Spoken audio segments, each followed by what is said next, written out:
ഔസേപ്പച്ചനെയും Fakhruddin അലിയെയും B Gopalakrishnan ബി.ജെ.പിയിലേക്ക് ക്ഷണിച്ചു. ബി.ജെ.പിയിൽ ചേർന്ന് നിയമസഭയിൽ മത്സരിക്കാനാണ് ക്ഷണം.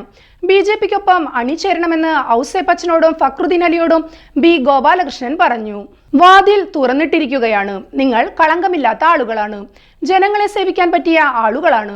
നിയമസഭയിൽ നിങ്ങളെ പോലെയുള്ളവർ മത്സരിക്കണമെന്നതാണ് ഭാരതീയ ജനതാ പാർട്ടിയുടെ ആഗ്രഹം. ഭാരതീയ ജനതാ പാർട്ടി നിങ്ങൾക്ക് വേണ്ടി വാതിൽ തുറന്നിട്ടിരിക്കുകയാണ്. നിയമസഭയിൽ മുണ്ട് പൊക്കി കാണിച്ച് അടിയുണ്ടാക്കുന്നയാളുകളല്ല വേണ്ടത്. കേരളത്തിന് വേണ്ടി എന്തെങ്കിലും ചെയ്യുന്നയാളുകളാണ് വരേണ്ടത്. ഔസേപ്പച്ചനെ പോലെയുള്ളവർ വികസന കാഴ്ചപ്പാടിൽ ബി.ജെ.പിയോടൊപ്പം അണിചേരണമെന്നും ബി ഗോപാലകൃഷ്ണൻ പറഞ്ഞു. ലോക്സഭാ തെരഞ്ഞെടുപ്പിൽ തൃശൂരിൽ സുരേഷ് ഗോപി നേടിയ വിജയം ബി.ജെ.പിയുടെ ആത്മവിശ്വാസം വർദ്ധിപ്പിച്ചിട്ടുണ്ട്.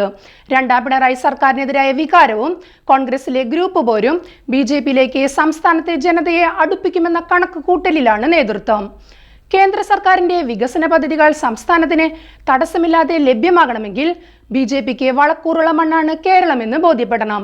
ഈയൊരു ധാരണ വോട്ടർമാരിലേക്ക് എത്തിക്കാൻ കൂടിയാണ് ബി.ജെ.പിയുടെ നീക്കം.